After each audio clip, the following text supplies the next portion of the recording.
Beneath the gilded weight of his crown, Sheikh Hamdan carries not just the responsibility of a ruler but the rhythm of a poet's heart, a heart that beats in quiet rebellion against the noise of power. The throne may symbolize authority, but it is his soul that breathes authenticity into the image of leadership. Behind the regal posture and the commanding gaze lies a spirit that listens, not merely to words, but to silences, to winds brushing across the desert, to whispers of hearts that seek something deeper than luxury or fame. His rule is not measured by decrees alone, but by the compassion he weaves into the air around him, making power look graceful and humanity divine. The world sees him as a prince, yet those who truly look beyond the gold see the poet who bleeds verses in the stillness of night. His words are not written to impress, they are written to confess, to reveal the ache of a man who carries both destiny and desire.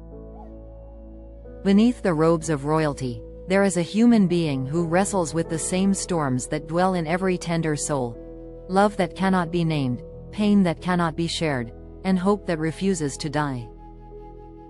It is within these emotional constellations that his true kingdom lies, one built not from marble, but from meaning. The throne demands distance, poetry demands vulnerability. Yet Sheikh Hamdan lives at the intersection of both, a paradox wrapped in elegance. He rules with strength, yet writes with surrender. His leadership is the art of balance, the art of staying composed while the heart trembles.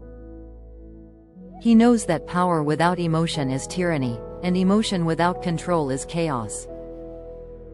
So, he stands between the two worlds, a falcon with one wing in duty and the other in dreams, soaring above the boundaries that confine lesser souls. His poetry is the mirror that dares to reflect what the throne cannot show. It captures the scent of solitude, the taste of sacrifice, and the sound of love echoing through eternity. Each line he writes is a fragment of truth, a truth that cannot be spoken in council chambers but can be sung in metaphors. His verses are not just art, they are acts of courage, for they unveil the man behind the title, the heart behind the emblem. In every word, you feel his quiet defiance, a reminder that even a ruler is a seeker, and even a prince can weep.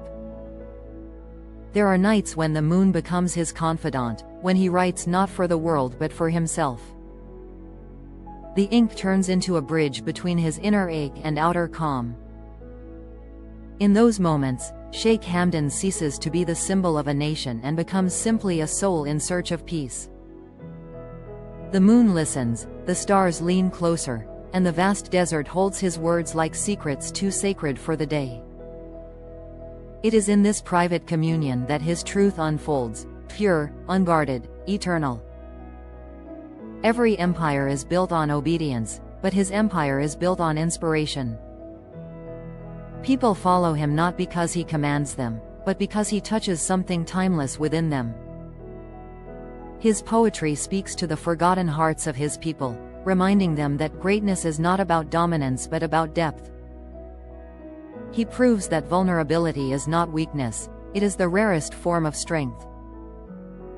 Through his verses, he teaches that even kings must kneel before the beauty of emotion, for it is only through feeling that we become truly alive. He walks among his people with the humility of one who understands the weight of blessings. The crown does not make him higher, it makes him more responsible for every beating heart beneath his rule. And so, he listens, truly listens, to the unspoken prayers that float through the air of Dubai, to the dreams buried in the sands, to the cries hidden behind smiles. His empathy is his most royal trait, his ability to feel what others ignore is what makes him timeless. When he speaks of love, it is never ordinary. His love is vast like the horizon and tender like dawn's first light.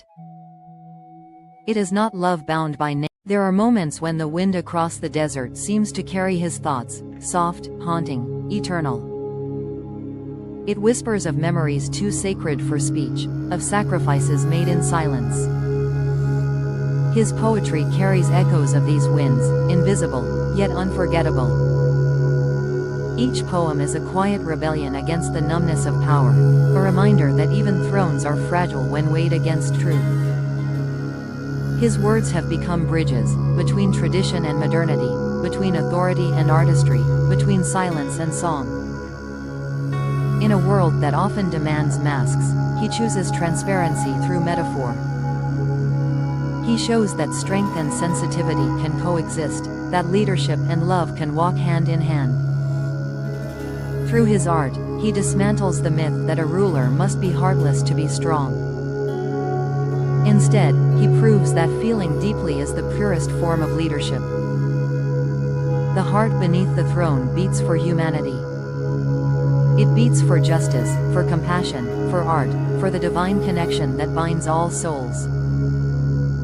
Sheikh Hamdan's poetic truth is not a performance, it is his essence. His verses are the pulse of a new kind of royalty, one that rules not through fear, but through feeling. In his world, poetry is not an escape from responsibility, but a bridge toward it. It is the kind of love that poets die for and rulers rarely understand. In his words, love becomes an act of service, a devotion not just to a person, but to existence itself. Through love, he redeems the soul from the mechanical weight of power. Through love, he becomes more than a leader, he becomes a light. In the stillness of his solitude, Sheikh Hamdan's thoughts ripple like quiet waves beneath the moonlight, carrying fragments of memories that never fade. The world may see his confidence, his elegance, his calm control, but beneath it lies the gentle ache of one who feels too deeply. Each decision he makes, each word he speaks, carries the invisible weight of reflection. For him, life is not a race for glory, it is a meditation on meaning. His crown rests not only upon his head, but within his conscience, where every choice is a verse written upon the soul of time. Sometimes, the poet in him longs to trade the throne for a moment of pure freedom, to walk nameless among the people, to listen to laughter without being recognized, to love without the shadow of expectation. But then the ruler in him rises, reminding him that purpose must always conquer impulse. It is this constant dialogue between heart and duty that gives his spirit its rare texture, soft yet unbreakable, tender yet resolute. The poet writes what the king cannot say aloud, and the king protects what the poet feels too deeply.